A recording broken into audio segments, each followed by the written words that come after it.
Good evening, everyone. I'm here to talk about something that can completely change your life, your money. Specifically, we're going to dive into the best ways to invest your hard-earned cash and build real wealth. Now, I know what some of you might be thinking, investing, isn't that for Wall Street pros or rich people who already have money? The answer is no. Investing is for anyone who's ready to take control of their financial future. And here's the truth, building wealth is less about having a big salary or some secret insider knowledge and more about making smart, consistent decisions over time. But let me give you some tough love before we get too far ahead. You cannot start investing until you've taken care of some basic financial fundamentals. Think of building wealth like building a house. The foundation has to be strong or everything on top will collapse. What does that foundation look like? First, you've got to clean up your financial mess. That means getting rid of your debt, especially high-interest consumer debt. No investment on earth can beat the interest rate on a credit card charging you 20%. If you have that kind of debt, you're throwing away money faster than you can build it. Next, you need a fully stocked emergency fund, 3 to 6 months of expenses set aside and cash for life's little surprises. Why is that so important? Because life will happen. Your car will break down. The worker will quit on you. The last thing you want is to be forced to pull money out of your investments because of an emergency. That's like chopping down a tree just to make firewood when you've been growing that tree for years.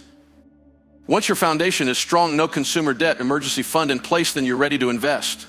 And that's where the fun really begins. Tonight, I'm going to walk you through the top 5 investments for beginners, and we'll cover each in detail so you leave here not just feeling inspired, but with real knowledge you can act on.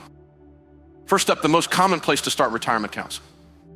Now, retirement accounts might not sound like the most exciting thing in the world, but trust me, they're powerful. If you want to build serious wealth, they should be the first tool in your investing toolbox. And the best part? They come with some major tax advantages that help your money grow faster. If your employer offers a 401k, that's usually the easiest place to start. Here's how it works. You contribute a percentage of your paycheck before taxes, and the money goes into an investment account where it can grow over time. Even better, many companies offer a match on your contributions. That means if you contribute 5% of your salary, your employer might match it with another 5%. That's free money, free. No other investment can offer you a 100% return right off the bat like that. Now, some of you might be wondering, what should I invest in within my 401k? Great question. Most 401k plans offer a selection of mutual funds, which are collections of stocks and bonds that spread your risk across multiple companies. That's a good thing. You don't want to put all your money into one stock and hope it hits big. That's gambling, not investing. After you've contributed enough to your 401k to get the full employer match, it's time to open a Roth IRA. This is one of the most powerful investment tools available to the average person. Unlike a traditional retirement account, the money you contribute to a Roth IRA grows tax-free, and when you retire, you can take it out tax-free. Imagine retiring with $1 million in your account and not having to share a dime of it with the government. That's the beauty of the Roth IRA. And let me paint a picture for you.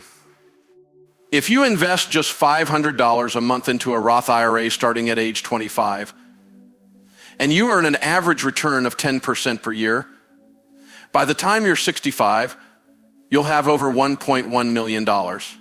That's the power of compound interest. And guess what? The earlier you start, the less you have to invest to reach that $1 million mark. Time is your greatest weapon when it comes to investing. Every year you wait to get started, you're leaving money on the table. Now, once you've maxed out your retirement accounts, it's time to move on to mutual funds and index funds.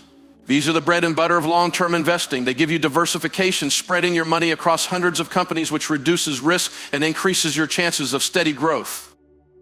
Here's what you need to know. Mutual funds are actively managed by professionals who try to beat the market. Some do a great job, but they charge higher fees.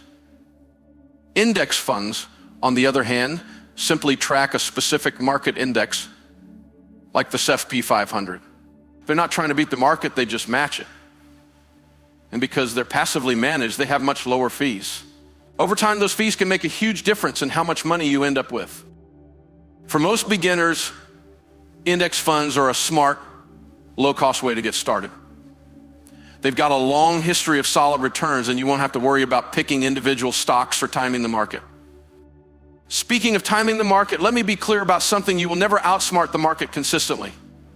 Nobody can predict when it will go up or down, not even the so-called experts on TV. The key is to stay consistent. Invest a set amount of money every month, no matter what the market is doing. Over time, that strategy called dollar cost averaging will smooth out the ups and downs and keep you on track. Now, let's talk about something that can build real wealth, but also carries a lot of risk if you're not careful: real estate. Real estate can be one of the most powerful wealth-building tools, but it's not for everyone. If you do it wrong, it can turn into a financial nightmare. But if you do it right, it can create steady income and grow your net worth over time. I'm not talking about house flipping schemes or those late night infomercials that promise you can get rich in 30 days with no money down. That's not investing, that's gambling. Real estate investing is a long-term game that requires patience, planning, and preparation. The best way to get started is with a simple rental property. But here's the deal: don't buy a rental property until you're financially ready. That means you're debt-free, you've got an emergency fund, and you're already investing 15% of your income into retirement. When you do buy, focus on properties that generate positive cash flow. In other words, properties where the rent you collect is higher than your mortgage, taxes, and maintenance costs. Now imagine this scenario: you buy a modest rental property for $150,000. You put 20% down, which is $30,000, and finance the rest with a 15-year fixed rate mortgage. You rent it out for $1,500 a month. After your mortgage payment, taxes, insurance, and maintenance, you're clearing about $400 a month in positive cash flow. That's $4,800 a year. Not only are you earning steady income, but over time, the value of your property will likely increase. That's called appreciation. And here's the best part: someone else is paying down your mortgage for you. 10 or 15 years later, you could own that property outright with a nice monthly income stream and a valuable asset that's grown in value. Now, let me give you a little warning: real estate isn't a get-rich-quick scheme. If you don't know what you're doing, it can cost you big time. That's why you must run the numbers before buying any property. If it doesn't generate positive cash flow, walk away. Don't rely on future appreciation to save a bad deal. You make your money when you buy, not when you sell. Once you've got a solid grasp on real estate and you're managing your properties well, you'll realize that it can be a powerful tool for building long-term wealth. Just remember to start small, stay patient, and always do your homework. Now let's talk about something that's often overlooked, but just as important as the big investments: short-term savings. Here's the deal: not every dollar you save should go into the stock market or real estate. Some of your money needs to stay liquid and easily accessible, especially if you're saving for a short-term goal. That could be a down payment on a house, a new car, or a vacation you've been dreaming about for years. For these short-term savings, you want to park your money in a high-yield savings account. These accounts offer higher interest rates than your regular checking or savings accounts, so your money grows a little faster while staying safe and accessible. Now, I know what some of you might be thinking: high-yield savings accounts only pay around 3% interest. Isn't that a waste compared to investing in the stock market, where I can earn 10% or more? No, it's not a waste. It's about having the right tool for the right job. The stock market is great for long-term growth, but it's not where you put money you'll need in a year or two. The last thing you want is to have your down payment tied up in stocks and then watch the market take a dive right before you need to cash out. A high-yield savings account keeps your money safe and ready for when you need it. I think of it as your parking spot for short-term goals. You won't get rich, but you'll avoid a lot of unnecessary risk.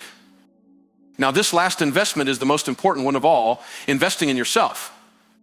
If there's one thing I've learned over the years, it's that the best investment you can ever make is in your own growth.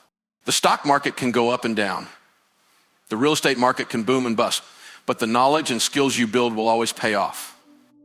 Investing in yourself means improving your skills, expanding your knowledge, and becoming more valuable in your career or business. It might mean going back to school, earning a certification, or learning a new skill that helps you land a better job or start a business. Think about it this way: if you spend $1,000 on a course or certification that helps you land a job with a $10 raise, that's a 1,000% return on investment. Show me a mutual fund that can do that. But it's not just about your career. Investing in yourself also means taking care of your physical and mental health.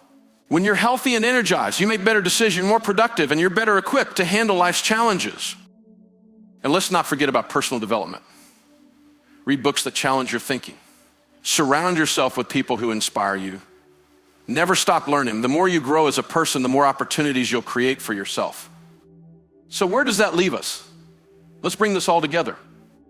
If you've been paying attention, you now have a blueprint for building long-term wealth. It's not flashy, it's not complicated, but it works.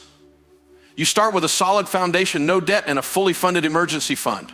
Then you focus on retirement accounts, mutual funds, real estate, short-term savings, and investing in yourself. Let me be clear, there are no shortcuts. There's no magic stock picker secret strategy that will make you rich overnight. Building wealth is about making smart decisions consistently over time. It's about sticking with your plan, even when the market is down or you're tempted by the next big thing. I'll leave you with this. Start today. Even if you can only invest $50 a month, start now. The earlier you begin, the more time your money has to grow. Trust me, future you will thank you. Remember, the goal here isn't just to build wealth for the sake of having more money. The goal is freedom.